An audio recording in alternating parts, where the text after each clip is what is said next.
Another good day, gentlemen. Dirk here with the MGTOW solution. Today I want to talk a bit about outdoor sports because I have a background in that, and I think training outside is a key part of staying healthy.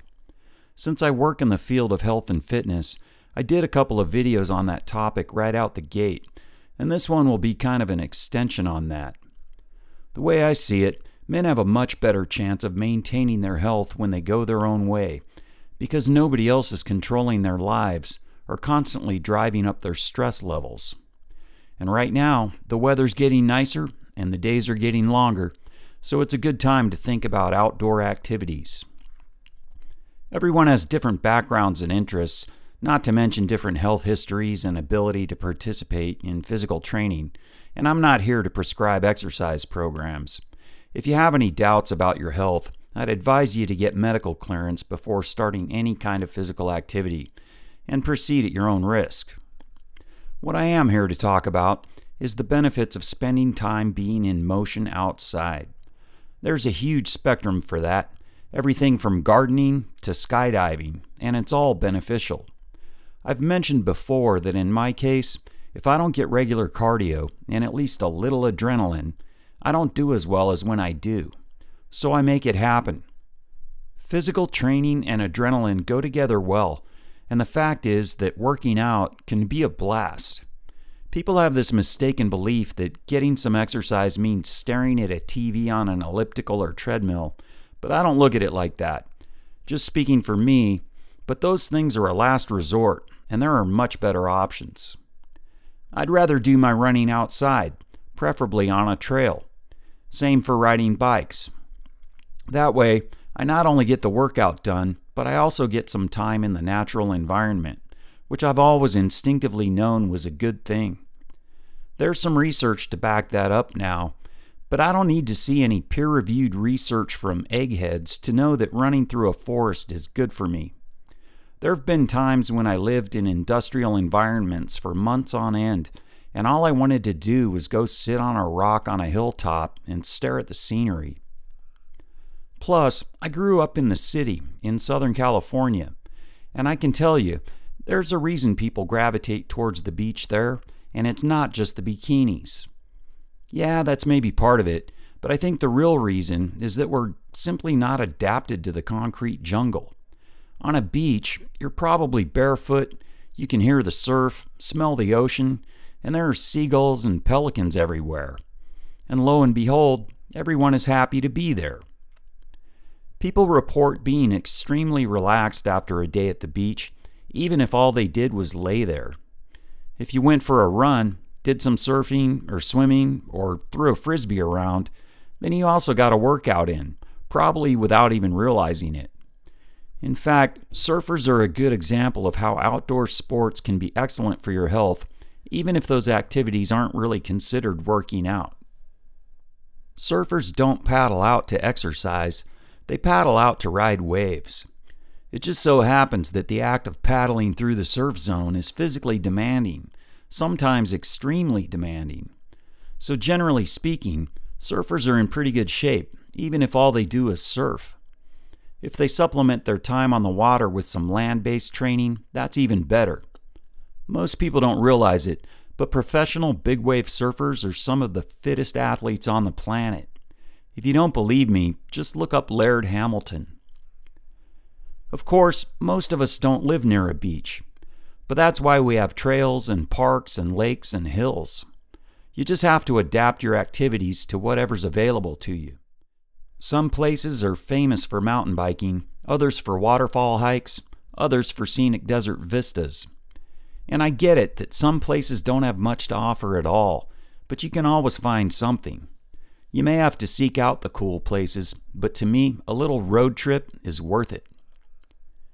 I live in a cold climate at the moment, so rather than staying cooped up all winter, I head out on snowshoes or cross-country skis when I can.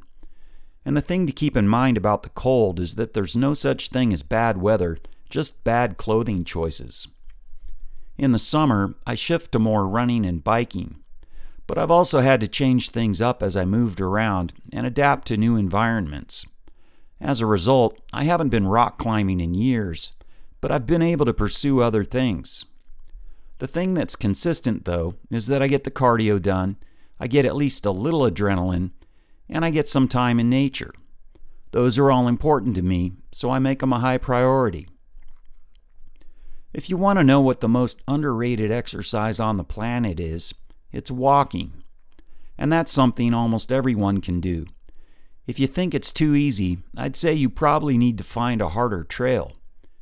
The Half Dome hike in Yosemite comes to mind.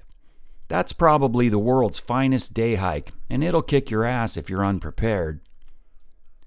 I'm also a fan of trail running because it requires less time commitment than hiking does, but also because there are additional benefits to running as opposed to walking, namely some cardiovascular adaptations that require higher intensity. And if all you have is half an hour after work, running is more productive than hiking. That said, you can get most of the cardio benefits you need from walking. It just takes longer.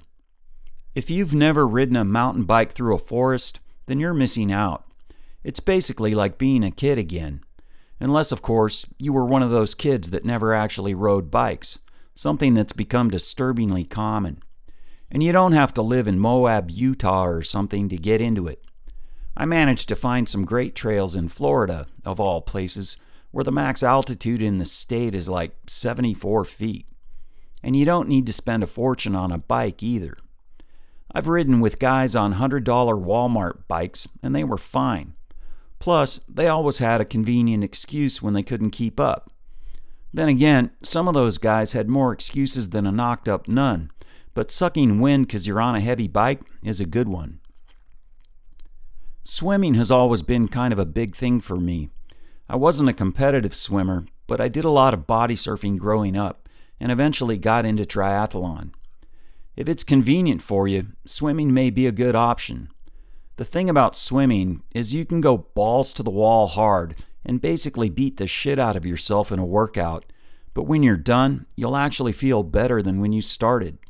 At least, it's been that way for me.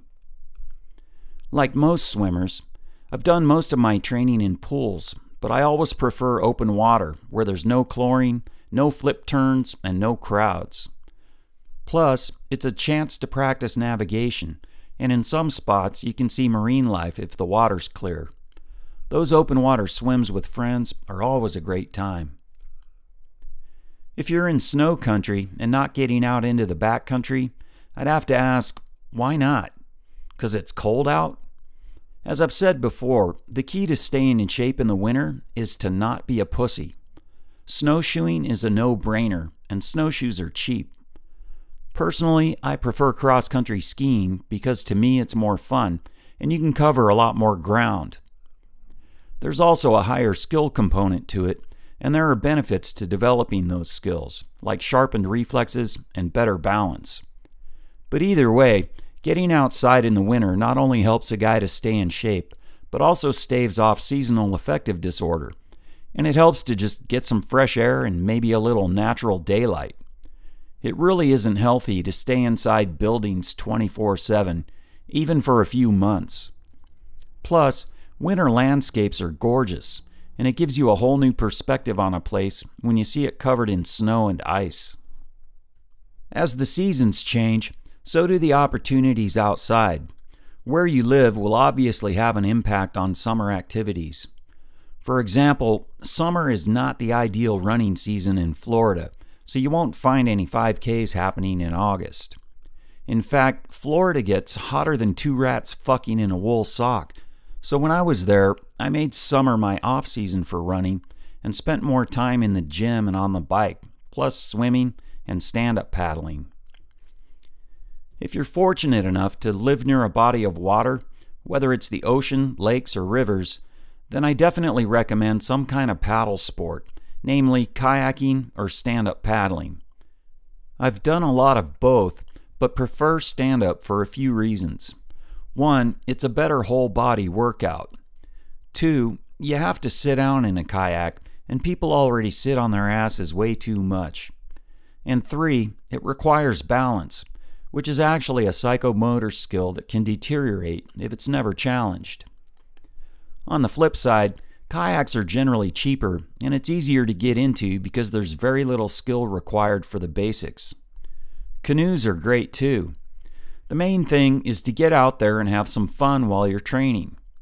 A lot of places you can even rent gear to try it out. Riding bikes is awesome, but you have a lot of choices about what kind of bike to get, and of course, that's driven by where you plan to ride. The choice basically comes down to road bikes or mountain bikes, or some kind of hybrid.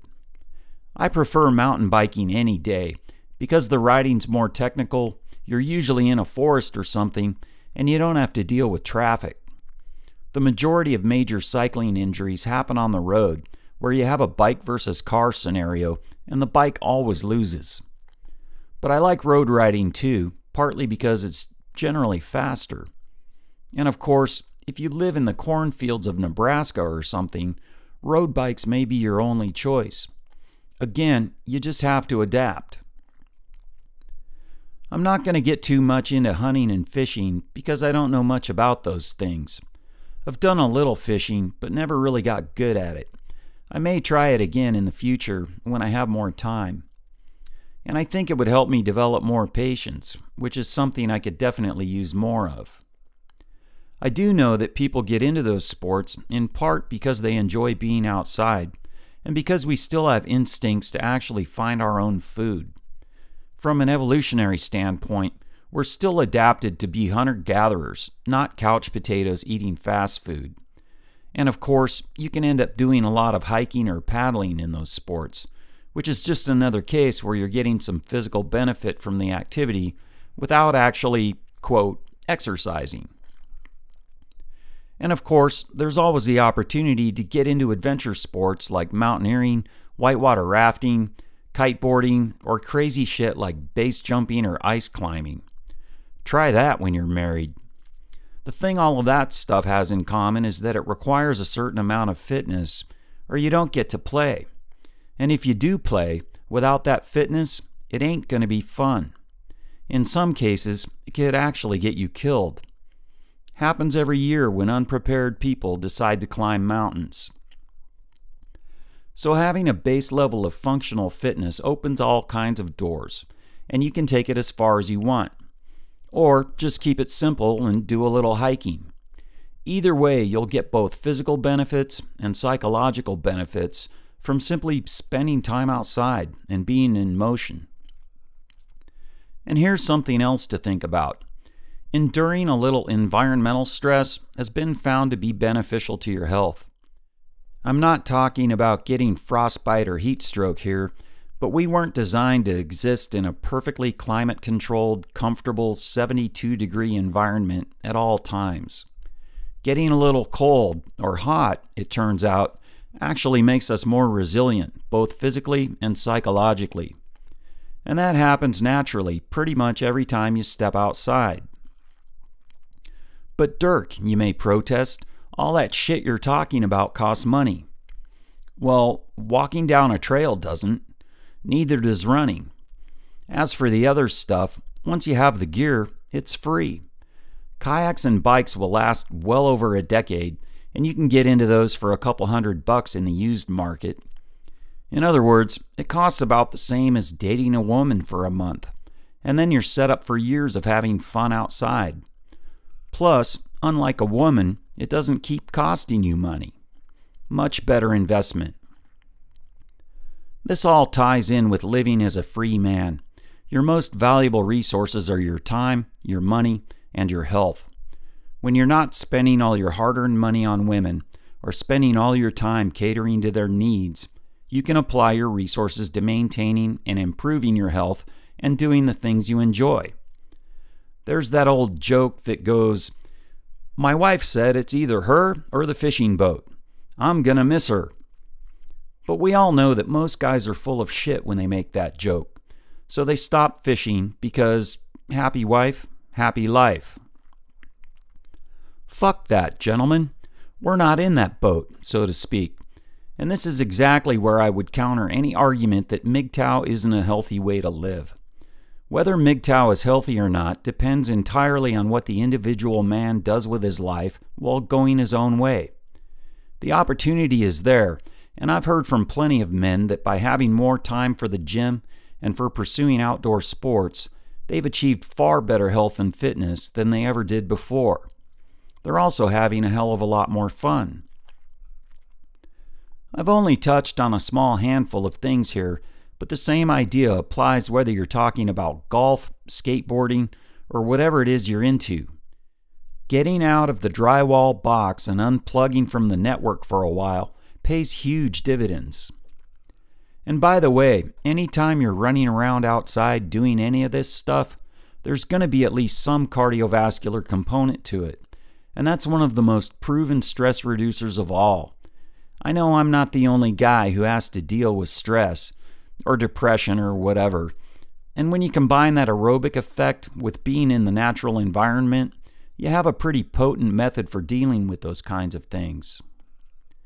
The fact is, from what I've seen, people with bikes and kayaks and snowboards on their roof racks tend to be pretty happy people. So get out there and enjoy your freedom. None of this stuff just happens, but the people that make it happen tend to be healthy and happy human beings. Thanks for listening, and have a great day.